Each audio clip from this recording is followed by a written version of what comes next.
So if you could have a Okay. billboard, what would it say? Enjoy today. Ah, what's the greatest lesson in leadership you've learned as an entrepreneur? The people are the business. Trying to be short, right? You said I right love it. there, The Russ. people are the business. That's it. That's good. That's good. Yes, they drive the results. I like the way you put it earlier as well. That's good.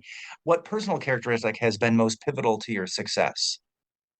Yeah, yeah. I think for me, having a growth mindset, always willing and wanting to learn more, is a and not seeing things as failures, just as learning opportunities is the big one. All right, great. Well, we got to hit you with one random question. So just tell me when to stop cutting the deck.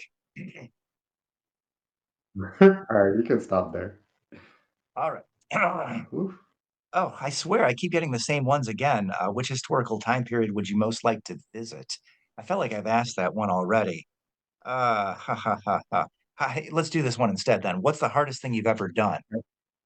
The hardest thing I ever done, probably probably being a father.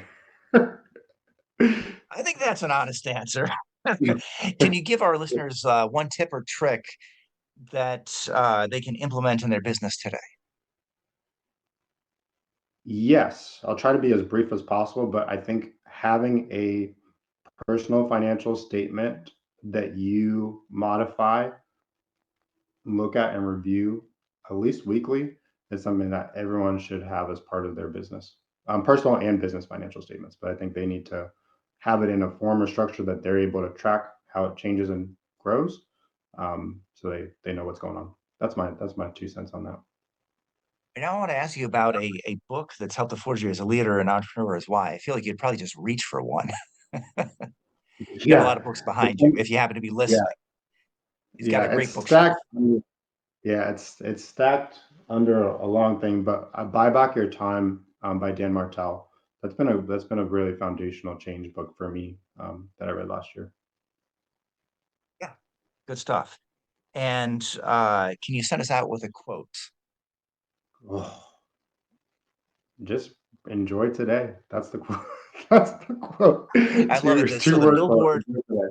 the billboard and the quote are the same. Love it. Yes, be Yeah. present, enjoy today. I just read No Mud, No Lotus by I don't know how to pronounce his name. It's not Han, but beautiful Okay. book. Yeah, loved it. So yeah, enjoy today, be present. Great advice. Well, here, one last thing. Email, website, carrier pigeon, smoke signals. What's the best way to reach out to Misha Kaufman? Yeah, as of right now, so when this comes out, it's very possible that we have a lot more that you can go access. But for now, if you have questions, comments, anything, you can reach out to me at misha@craftcapitalinvesting.com. I will get it. I will answer. I'm a very, very introverted person, but I want to make sure I can, help our listeners. So misha@craftcapitalinvesting.com. Reach out, let them know that you heard us from George's podcast, and then we're happy to be of assistance. All right, beautiful. Thank you so much for taking the time to share your knowledge and experience with our audience, Misha. George, thank you so much for having me. It was truly a pleasure. Pleasure indeed.